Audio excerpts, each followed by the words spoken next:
Good afternoon students. आज अपन BA part second के अंदर अपनी बुक चल रही है संसाधन भूगोल फर्स्ट बुक। उसमें अपन क्या पढ़ रहे थे, मृदा का टॉपिक है वो पढ़ रहे थे। आज अपना मृदा का लास्ट टॉपिक है जिसमें मृदा का अपन क्या करेंगे, वर्गीकरण। मृदा का वर्गीकरण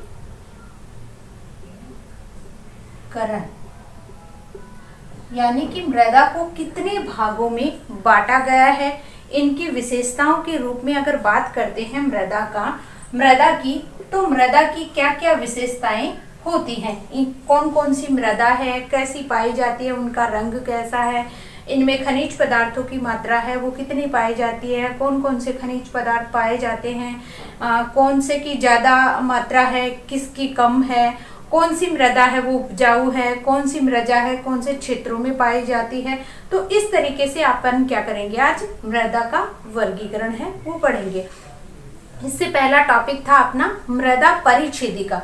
मृदा परिच्छेदिका समझ में आ गई होगी, अगर नहीं समझ में आए तो जो वीडियो है उनको दोबारा से देख लिया करो, ठीक है। वो दोबारा से देखने के लिए ही तुम्हारे हैं वो वीडियो बनाए जा रहे हैं कि एक बार अगर नहीं समझ में आ रहा है तो उस वीडियो को दोबारा से रिपीट करके देख लें जिससे आपको अच्छे से समझ में आ जाए, ठीक है। तो मृदा परिच्छेदिका के अंदर क्या है, आपके मृदा परिच्छेदिका में 3 संस्तर बनाए गए थे, ए संस्तर, बी संस्तर और सी संस्तर। ए के ऊपर क्या है, ओ संस्तर बनाया गया था जिसके 2 पार्ट बनाए गए,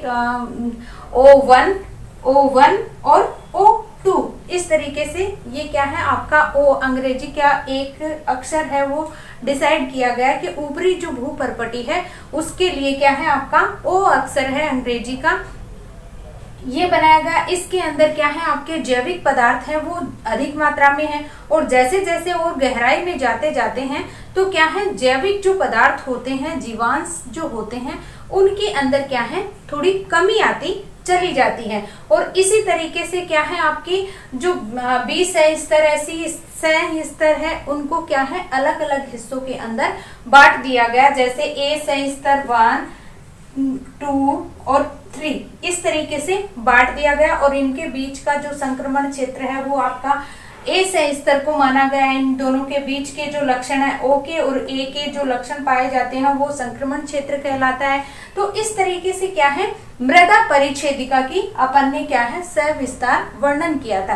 परिच्छेदिका का मतलब होता है लंबवत, जब क्या है अपन मृदा की जो ऊपरी परत होती है उस ऊपरी परत के अंदर क्या है आप लंबवत गहराई में अगर जाते हैं तो गहराई के अंदर क्या है अलग अलग संस्तर बनाए गए हैं, किसके, मृदा के। और मृदा के जो संस्तर हैं बनाए गए हैं उनके अंदर की इनका कलर है वो किस कारण से हल्का पड़ता है, किस कारण से ज्यादा गहरा पड़ता है, जीवांश की मात्रा होती है वो कम क्यों होती है, किसी संस्तर में ज्यादा क्यों होती है। तो इस तरीके से क्या है मृदा संस्तर अपन ने पढ़ लिए थे, परिच्छेदिका अपन ने पढ़ ली थी।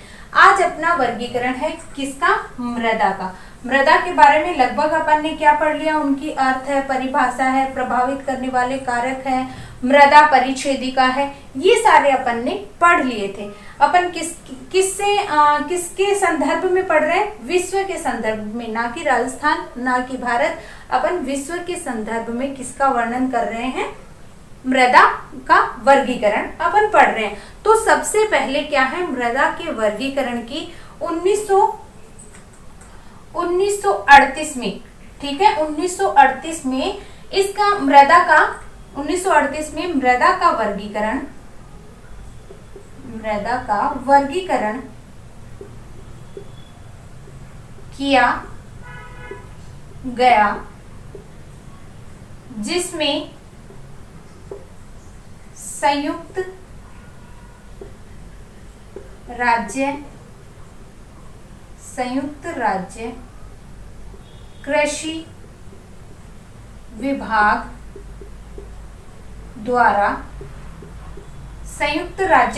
विभाग द्वारा क्या किया गया था, वर्गीकरण किया गया था। और कितने सन के अंदर आपका वर्गीकरण 1938 के अंदर, और उसको क्या है कितने हिस्सों में बांटा गया, 1938 में संयुक्त राज्य कृषि विभाग के द्वारा बांटा गया। और मृदा को कितने हिस्सों में रखा गया, विभाग द्वारा मृदा का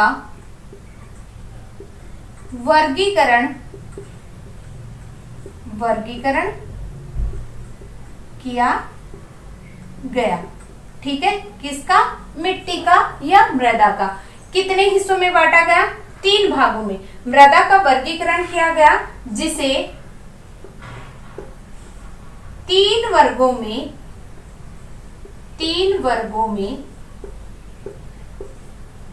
बांटा गया। ठीक है, 3 वर्गों में बांटा गया, जिसके अंदर पहला जो वर्गीकरण है आपका उष्णकटिबंधीय मृदा, दूसरा है अंतर उष्णकटिबंधीय मृदा और तीसरा है अप्रादेशिक मृदा। पहला है इसके अंदर उष्णकटिबंधीय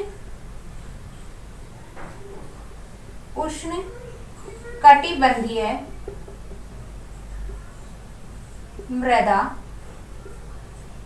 दूसरा है अप्रादेशिक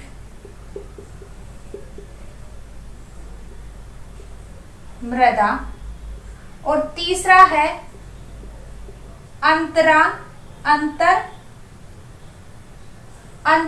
उष्णकटिबंधीय अंतरकटिबंधीय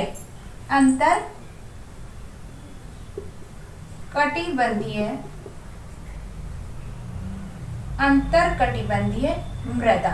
ठीक है, यानी कि मृदा का जो वर्गीकरण किया गया वो क्या है? 1938 में क्या है? वर्गीकरण किया गया। किसके द्वारा किया गया? संयुक्त राज्य कृषि विभाग के द्वारा।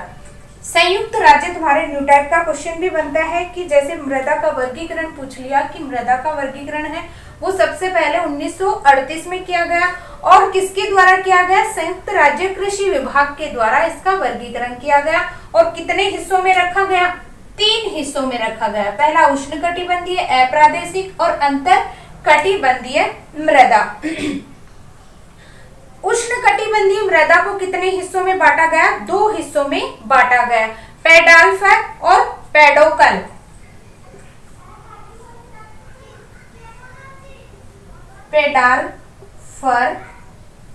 पेडाल्फर मृदा और दूसरा है पेडोकल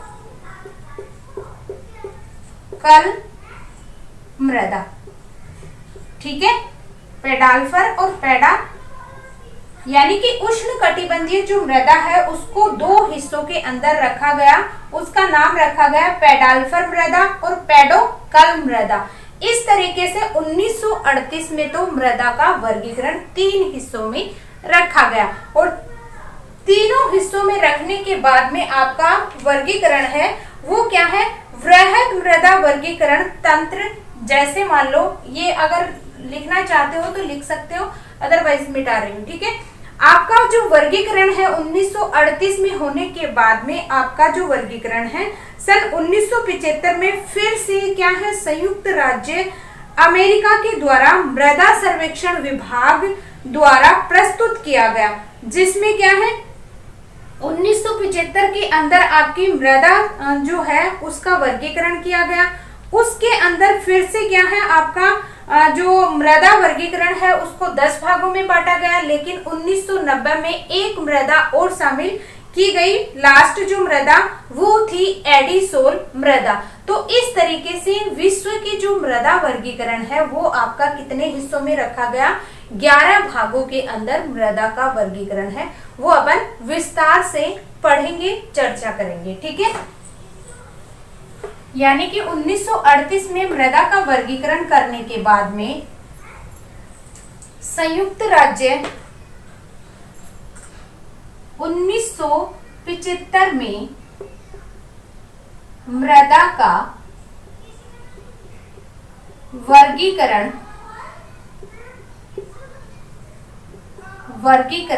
किया।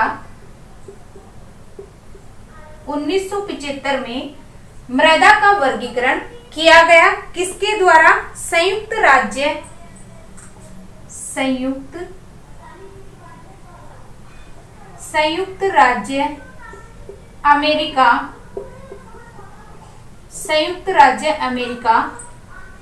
कृषि विभाग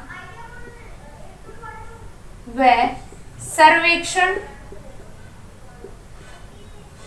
विभाग के द्वारा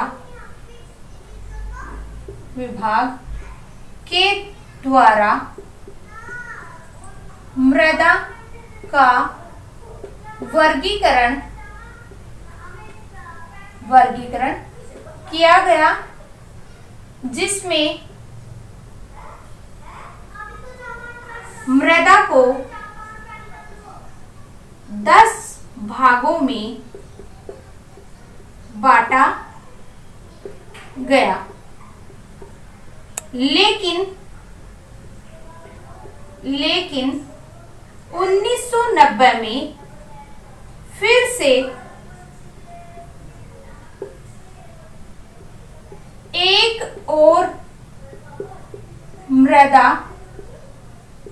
को शामिल किया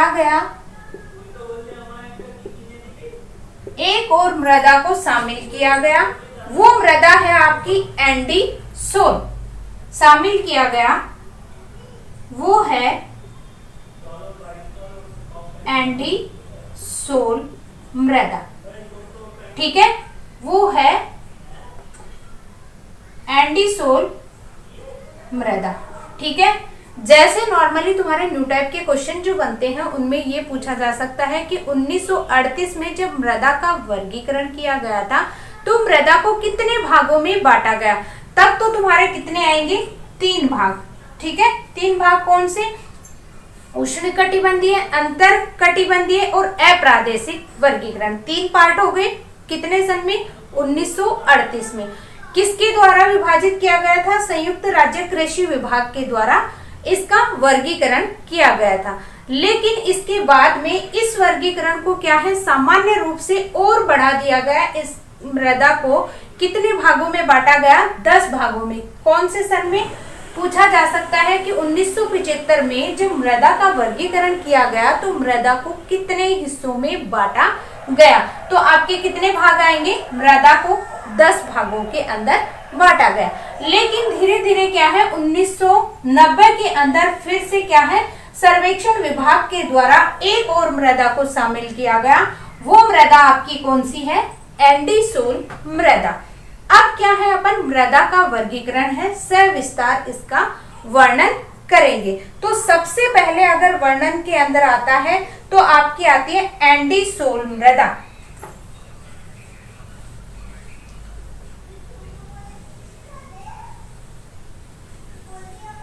कौन सी मृदा, एंडीसोल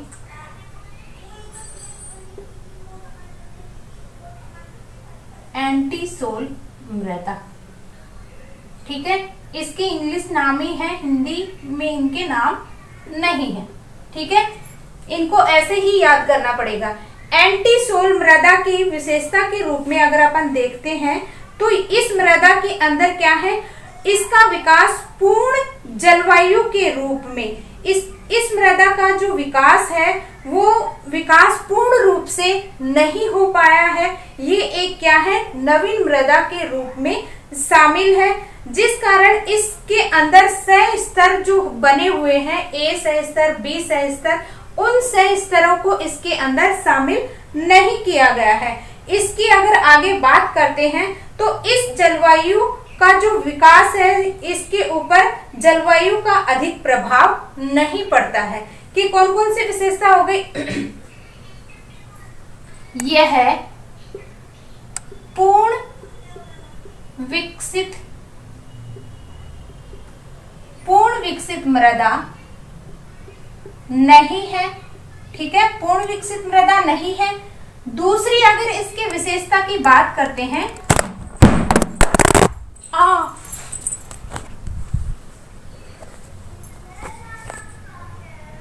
पूर्ण विकसित मृदा नहीं है। पूर्ण विकसित मृदा है ये नहीं है। क्यों नहीं है, क्योंकि इस मृदा के लिए कहा जाता है कि इसके अंदर क्या है, ए सह स्तर एक पतली परत के रूप में, सी और आर सह स्तर पर आधारित अध्यारोपित है। यानी सी जो आपका सी से स्तर है वो किसके ऊपर, लास्ट वाली जो आर से स्तर है उसके ऊपर अध्यारोपित, यानी कि उसके ऊपर इसका प्रभाव है वो सबसे ज्यादा देखने को मिलता है। और इसके विकास को अगर बात की जाए तो जलवायु का प्रभाव इसके ऊपर नहीं है। तो दूसरी इसकी विशेषता के रूप में क्या है, इस मृदा पर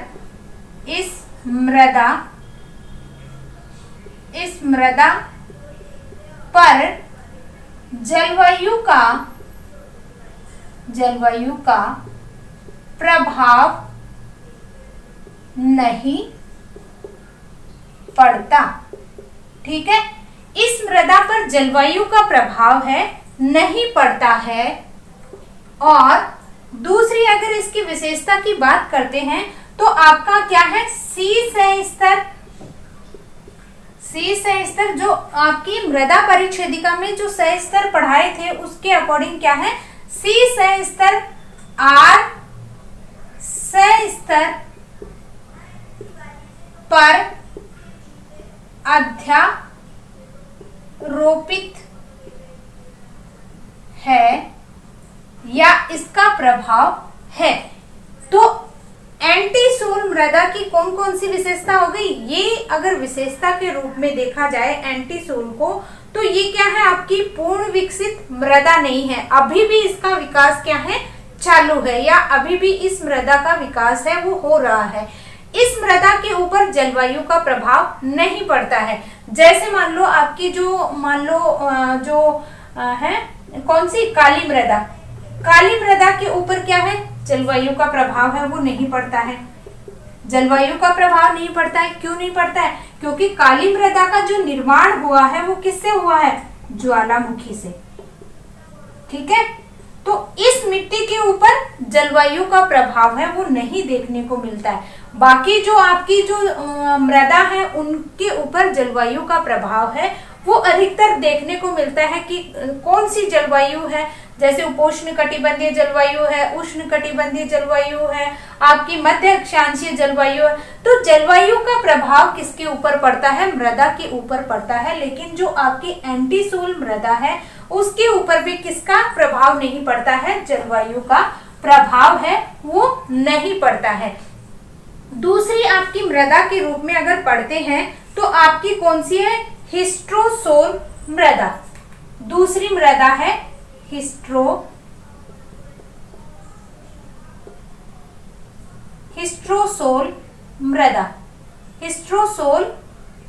मृदा।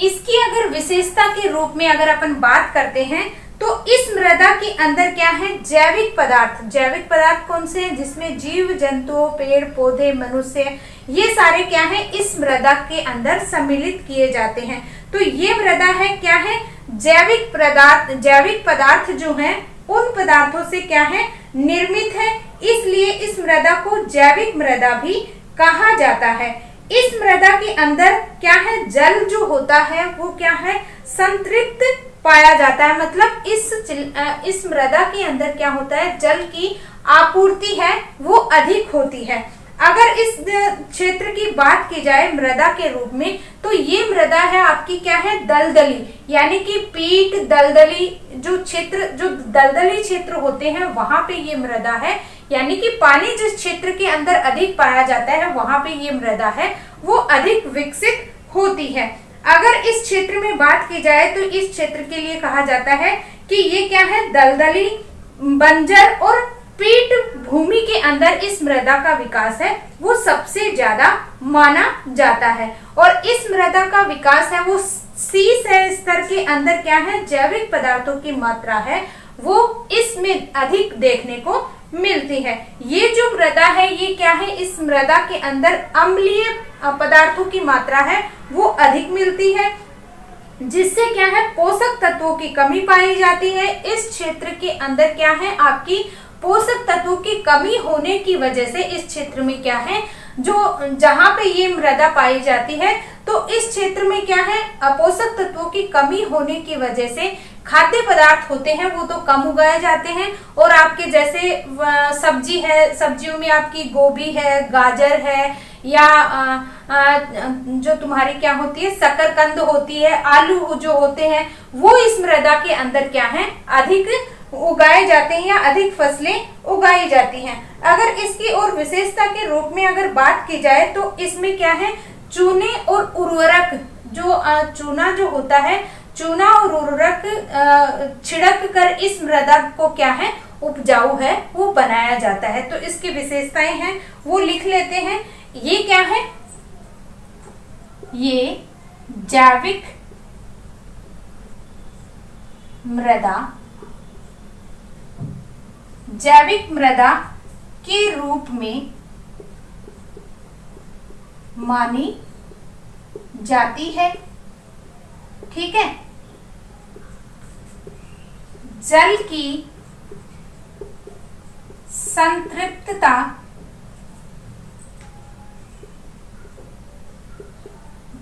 संतृप्तता पाई जाती है। ठीक है, ये क्या है, दलदली पीट बंजर रूप में मिलती है। ठीक है, रूप में मिलती है।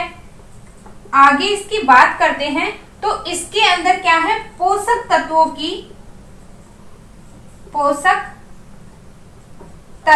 की कमी पाई जाती है, और जहां पे पोषक तत्वों की कमी पाई जाएगी तो उस पोषक तत्वों को दूर करने के लिए क्या है, चूने व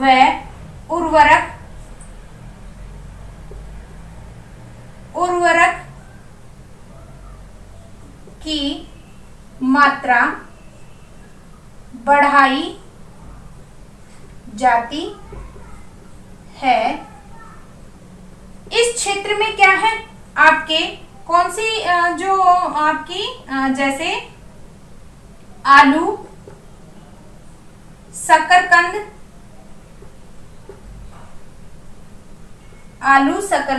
गोभी और गाजर उगाई जाती है। ये क्या है, कौन सी, हिस्ट्रोसोल मृदा की विशेषता के रूप में जानी जाती है। इस मृदा के अंदर क्या है, ये क्या है, आपकी जो दलदली क्षेत्र होते हैं, दलदली क्षेत्रों के रूप में क्या है इनको जाना जाता है। जल की पर्याप्त मात्रा होती है। दलदली क्या होगा आपका, जहाँ पे जल ज्यादा होगा तो वहीं पे तो क्या होगी ये मृदा दलदली पिट और बंजर रूप में ये मिलती है। और पहली इसकी विशेषता के रूप में देखा जाए तो इसके अंदर क्या होता है, जैविक मृदा, यानी कि जीवांश का जो अंश पाया जाता है, ये क्या है, जीवांश के रूप में भी इस मृदा को जाना जाता है। इसके अंदर क्या है, पोषक तत्वों की क्या होती है, कमी पाई जाती है। और इस मृदा को क्या है, इस मृदा के अंदर है अम्ल की अधिकता है, अम्ल की अधिकता होती है।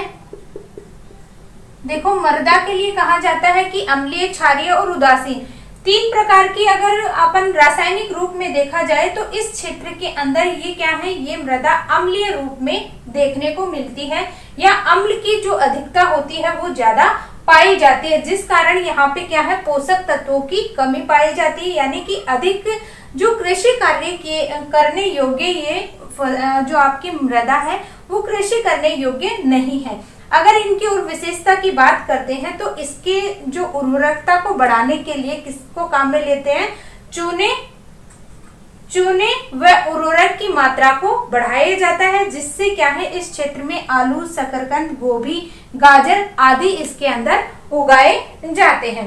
आगे अगर बात करते हैं वर्टिसोल, आगे वाली मृदा, इसका स्क्रीनशॉट लेना चाहते हो तो ले सकते हो। वर्टिसोल,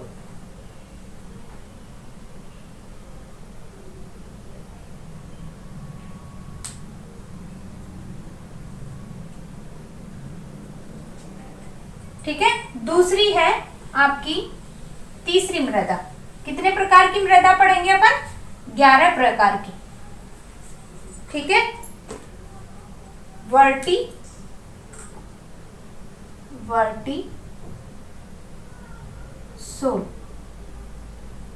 वर्टिसोल मृदा। वर्टिसोल मृदा है वो क्या होती है, पहले इसके बारे में थोड़ा समझा देती हूँ, उसके बाद बताऊंगी कि वर्टिसोल मृदा के बारे में अगर देखा जाए तो वर्टिसोल मृदा है वो क्या है। इस मृदा के अंदर जब वर्टिसोल मृदा के गठन का अगर बात करें तो ये क्या है, 35% इसके अंदर क्या है, मृतिका है, क्ले है, वो पाया जाता है। कि इस क्षेत्र के अंदर अगर बात की जाए वर्टिसोल की, तो इस क्षेत्र में क्या है, 35% भाग है वो क्ले या आपकी मृतिका है वो पाई जाती है। इस कारण इस क्षेत्र के अंदर क्या है, नमी कम पाई जाती है, यानी कि मृतिका होती है तो वो पानी को क्या है, ज्यादा सोख लेती है। ठीक है, जिसके कारण नमी की जो कमी होती है वो कम होती है, जिससे इस क्षेत्र के अंदर दरार पड़ जाते हैं। और मृतिका के जो कण होते हैं वो क्या होते हैं, बारीक होते हैं। इस क्षेत्र की अगर बात की जाए तो इस क्षेत्र की जो जलवायु होती है वो आपकी मध्य तापीय उष्णकटिबंधीय जलवायु मिलती है। और यहाँ पे क्या है, आपकी अनेक प्रकार की क्या है, अनेक क्षेत्रों में, ऑस्ट्रेलिया है, भारत है, सूडान है, उन क्षेत्रों के अंदर ये मृदा है वो आपकी मिलती है। और इस क्षेत्र के अंदर क्या है, आपकी कैल्शियम और मैग्नीशियम की पर्याप्त मात्रा है वो पाई जाती है। ठीक है, इसका पीएच मान जो होता है वो 7 के लगभग पाया जाता है। अगर इसकी विशेषता की बात करते हैं तो ये क्या है, इसमें 35% क्ले की मात्रा पाई जाती है। ठीक है, क्ले की मात्रा पाई जाती है। नमी की कमी रहती है जिससे क्या होता है, मृदा के अंदर दरार पड़ जाती है। कमी की क्या हो जाती है, नमी की कमी रहती है, नमी की कमी रहती है, जिससे क्या होती है, मृदा में दरार आ जाती है, मृदा में दरार आ जाती है। इस क्षेत्र में मैग्नीशियम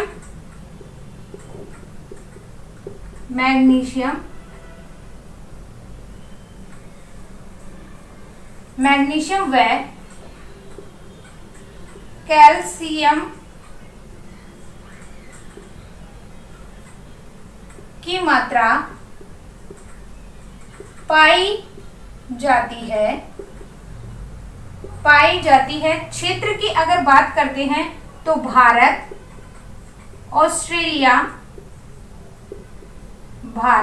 ऑस्ट्रेलिया और सूडान वाले क्षेत्रों में मिलती है। ठीक है, इस क्षेत्र की क्या है, वर्टिसोल मृदा की अगर बात करते हैं तो 35% इसके अंदर क्या है, वर्टिसोल के अंदर मृतिका या क्ले है वो पाई जाती है।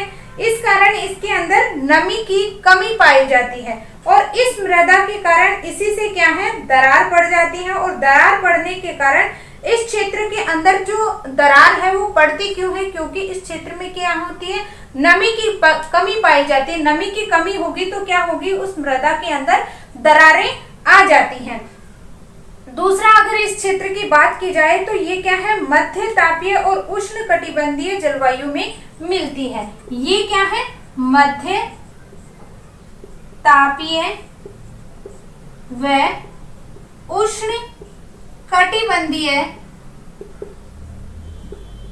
उष्णकटिबंधीय जलवायु में पाई जाती है। जो आपकी शुरू वाली एंटी सोल जो मृदा थी उसके ऊपर क्या है, जलवायु का प्रभाव है वो नहीं होता है या बहुत कम होता है। लेकिन इस जो आपकी मृदा है वर्टिसोल जलवायु मृदा, उसके ऊपर मध्य तापीय और उष्ण कटिबंधीय जलवायु का क्या है, प्रभाव है वो पड़ता है। तो इस तरीके से वर्टिसोल मृदा का क्या है, वर्टिसोल मृदा की अगर बात करते हैं तो ये इस क्षेत्र की विशेषता के रूप में अपन को देखने को मिलती है। इस क्षेत्र में अगर वर्टिसोल मृदा के अंदर पीएच जो आपका होता है वर्टिसोल मृदा में पीएच 7 के लगभग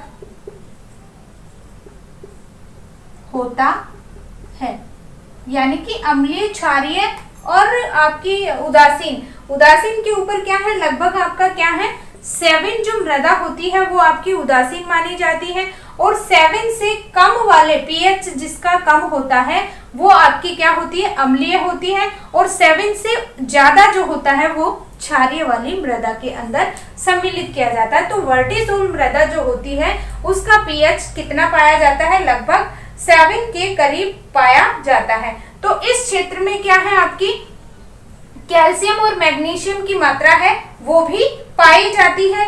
इस क्षेत्र की अगर बात करते हैं तो ये क्या है, भारत है, ऑस्ट्रेलिया है, आपका सूडान है, इन क्षेत्रों के अंदर इस मृदा का विकास है वो ज्यादा हुआ है। ठीक है, आगे आपकी है इनसेप्टिसोल, अगली मृदा है इनसेप्टिसोल।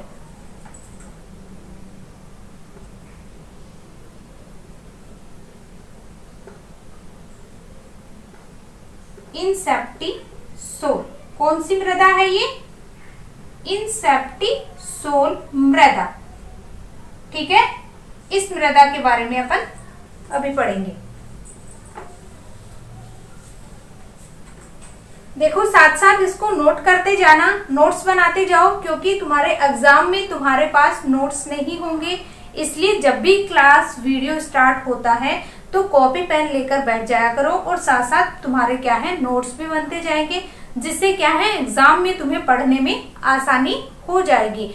साथ साथ मैं तुम्हें एक बार बोल के समझाती हूँ, फिर बोर्ड पे तुम्हें लिखती हूँ, तो उस तरीके से तुम लोग भी क्या है साथ साथ ये वर्क करोगे, तभी तुम्हारे नोट्स है वो बन पाएंगे। अदरवाइज तुम्हारे पास एक बार पढ़ लोगे फिर भूल जाओगे एग्जाम तक। इसलिए अच्छा होगा तुम्हारे लिए आप जितने भी जो बच्चे देखते हैं आप लोगों के लिए, तो साथ में कॉपी पेन लेके बैठा करो, जिससे आपको क्या है ये आसानी से तुम लोग नोट्स बना सको। तो इस क्षेत्र की अगर बात इनसेप्टिसोल मृदा की अगर बात करते हैं तो इस मृदा में क्या है सह-स्तरों का विकास जो है शीघ्र मिलता है। और इस क्षेत्र जिससे क्या है ये जो पूर्ण विकास हो पाता है कि जो आपके सह स्तर बनाए गए हैं उन सह स्तरों का ABC जो सह स्तर बनाए गए हैं उन सह स्तरों का विकास है इस मृदा के अंदर है वो पाया जाता है, या कह सकते हैं इनसेप्टिसोल के अंदर सह स्तरों का विकास है वो माना गया है। पूर्ण विकास तो नहीं हुआ है, लेकिन धीरे धीरे इसका विकास है वो जो तुम्हारे सह स्तर है उनमें इनका विकास होता जा रहा है।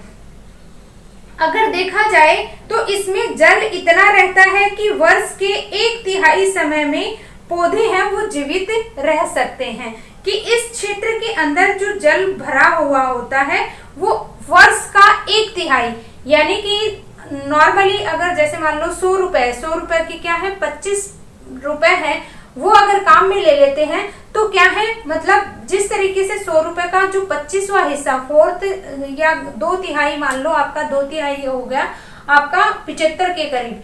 तो इस तरीके से क्या है इनसेप्टिसोल के अंदर जो मृदा होती है वो क्या होती है, एक बार मृदा के अंदर जो पानी होता है वो क्या है वो ये मृदा कम सोखती है, जिसके कारण जो पेड़ पौधे होते हैं वो क्या है अपना विकास है वो अच्छी तरह से कर सकते हैं। इस क्षेत्र की अगर बात की जाए तो ये क्या है, बी सह स्तर से इसका प्रारंभ होता है। एक तो आपकी ए सह स्तर होता है, तो ए सह स्तर में इस मृदा का निर्माण नहीं होता है। इसके बी सह स्तर के जितने भी खनिज लवण पदार्थ जो होते हैं नीचे जाते जाते हैं, तो बी सह स्तर से इसका निर्माण है वो शुरू होता है, प्रारंभ होता है। इसका रंग होता है वो कैसा पाया जाता है, लाल कलर का पाया जाता है। इस मृदा का जो रंग है वो मृदा है वो लाल कलर की होती है। इसके अंदर मृत्तिका होती है, क्ले जो होती है उसका अभाव पाया जाता है, यानी कि न के बराबर होती है। इसके कण होते हैं वो बारीक होते हैं। यह मृदा आर्द्र जलवायु में पाई जाती है और आर्कटिक क्षेत्र से लेकर उष्ण कटिबंधीय क्षेत्र के बीच में कहीं भी ये मृदा है, इंसेप्टिसोल मृदा है, वो पाई जाती है। इस क्षेत्र के अंदर वन और घास के क्षेत्र लगभग पाए जाते हैं। अगर बात करते हैं तो क्या है इसकी विशेषताएं हैं वो लिख लेते हैं। इस मृदा का विकास बी सह स्तर से प्रारंभ होता है। ठीक है, बी सह स्तर से प्रारंभ होता है। दूसरा, अगर इसके रंग की बात की जाए तो इसका रंग लाल होता है। इसमें मृत्तिका का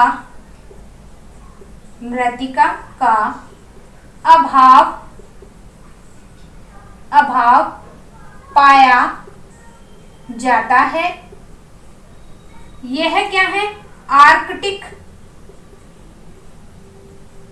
आर्कटिक से उष्ण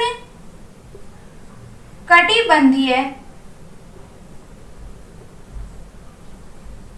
क्षेत्रों में पाई जाती है।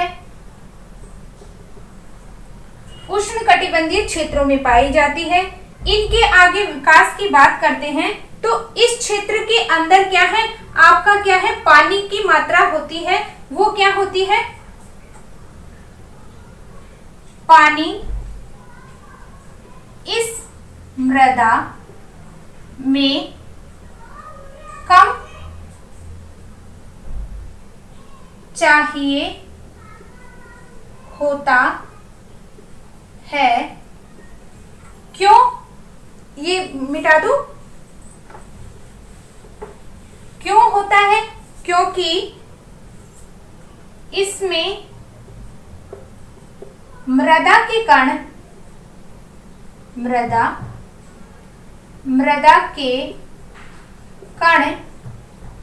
बारीक होते हैं, मृदा के कण बारीक होते हैं।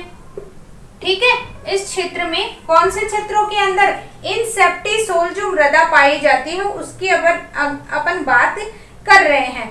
इस क्षेत्र की अगर और बात करते हैं तो इन क्षेत्रों के अंदर आपका वन और घास के क्षेत्र, जहां पे वन और घास के क्षेत्र होते हैं,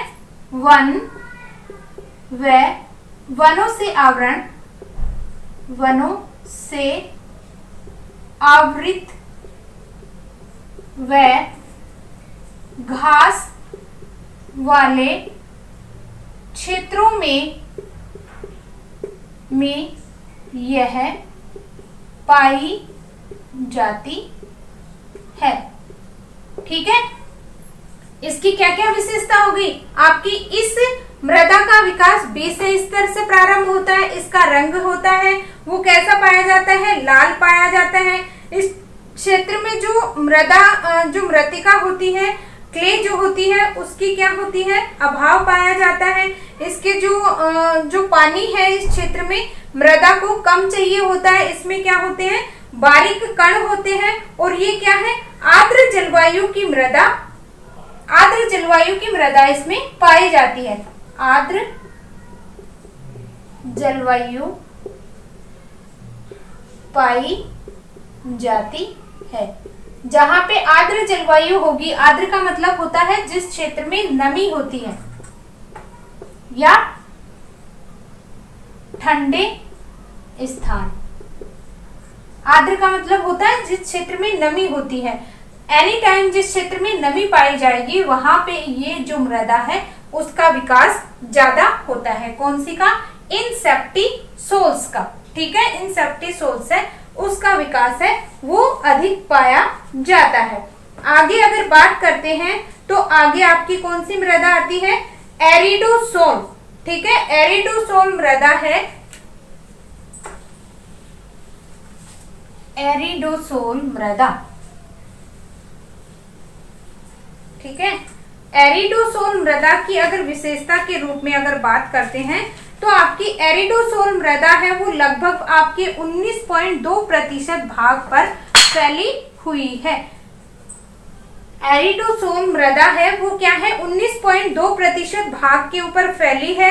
इस मृदा, यह जो मृदा है वो क्या है? आपकी सर्वाधिक क्षेत्र, यानी कि लगभग अगर इस मृदा की बात करते हैं तो यही एक मृदा है जो क्या है? सर्वाधिक क्षेत्रफल पे फैली हुई है। क्योंकि कितने प्रतिशत भाग पर फैली है ये एरिडोसोल मृदा? ये क्या है? 19.2% भाग पर फैली हुई है।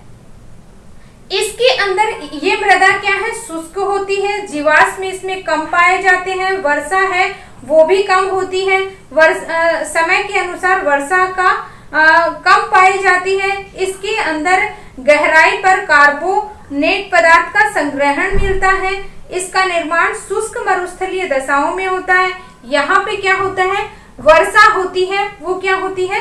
कम होती है। और वर्षा कम होने के कारण इस क्षेत्र के अंदर जो मरुस्थलीय जलवायु है, मरुस्थलीय शुष्क जो क्षेत्र है वो इसमें मिलते हैं। इस क्षेत्र में कैल्शियम, जिप्सम, लवणीय क्षेत्र, लवणीय जो खनिज है उनकी पर्याप्त मात्रा है मिलती है। और ये क्या है? सहारा, गोबी का मरुस्थल में यह पाई जाती है। और वृक्षों की अगर बात करते हैं तो ये क्या है? आपकी झाड़ियां है, घास है, उसी के रूप में ये पनप पाती हैं। तो इसकी विशेषताएं हैं वो लिख लेते हैं। एरिडोसोल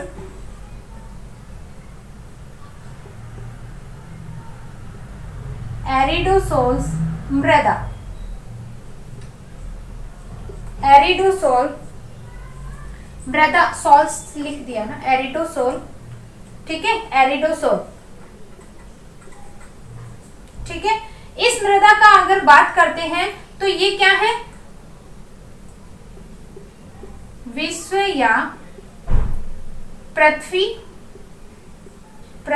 के लगभग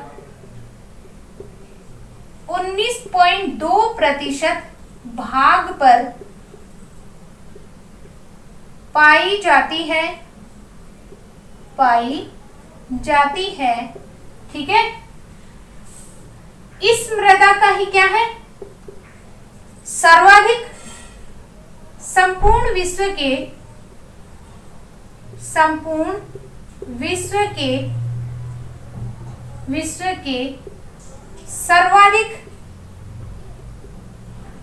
सर्वाधिक भाग पर फैली हुई है। ठीक है, आगे इसकी विशेषता की बात करते हैं तो ये क्या है? शुष्क मृदा के रूप में मिलती है। ठीक है, यहां पे क्या है? मरुस्थलीय क्षेत्र, मरुस्थलीय भागों में मिलती है। जैसे गोबी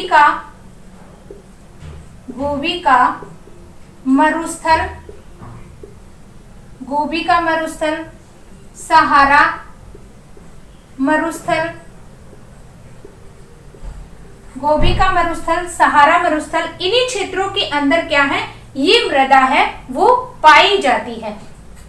इसी क्षेत्र की अगर बात करते हैं तो इन क्षेत्रों के अंदर क्या है? एरिडोसोल, यहाँ पे क्या है, बरसात की कमी पाई जाती है। और क्या है, कैल्शियम, न्यून वर्षा होती है, यानी कि कम बरसात होती है। ठीक है, इसी क्षेत्र की अगर बात करते हैं तो न्यून वर्षा होगी तो वनस्पति है वो कैसी पाई जाएगी, झाड़ियों के रूप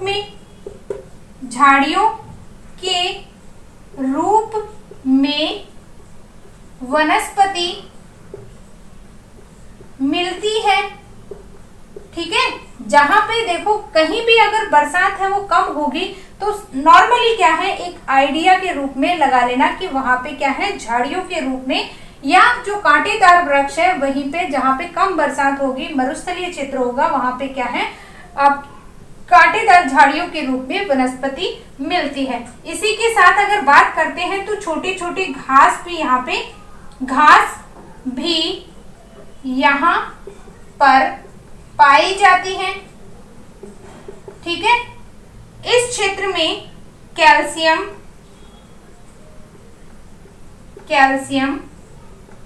लवणीय, मैग्नीशियम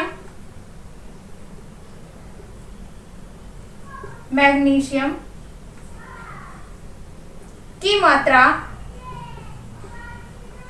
पाई जाती है।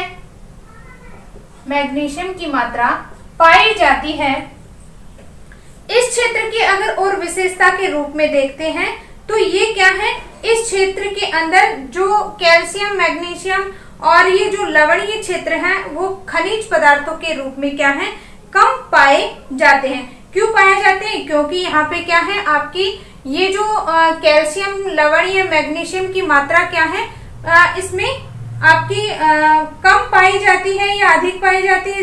कैल्शियम और मैग्नीशियम की खनिज पदार्थ की मात्रा है वो पाई जाती है। इस क्षेत्र के अंदर जैसे कैल्शियम है, कैल्शियम की जो अधिकता है वो कैसे है कि इस क्षेत्र के अंदर क्या होता है, वाष्पीकरण है वो तो अधिक होता है और बरसात है वो कम होती है, जिसके कारण यहाँ पे ये जो पदार्थ हैं आपके खनिजों के रूप में ये क्या है, कम पाए जाते हैं, खनिजों के रूप में पाए जाते हैं। तो इस तरीके से एरिडोसोल मृदा है वो क्या है, विशेषता के रूप में अपन ने पढ़ी है। ये कौन सी है, आपकी 5वीं। ठीक है, आगे कल पढ़ेंगे आगे वाली जो जितनी भी मृदा बची हैं। 11 मृदा के अंदर 5 अपनी हो गई हैं, 6 मृदा की विशेषताएं हैं वो अपन अगले वाले टॉपिक में पढ़ेंगे। आज के लिए बस इतना ही, धन्यवाद।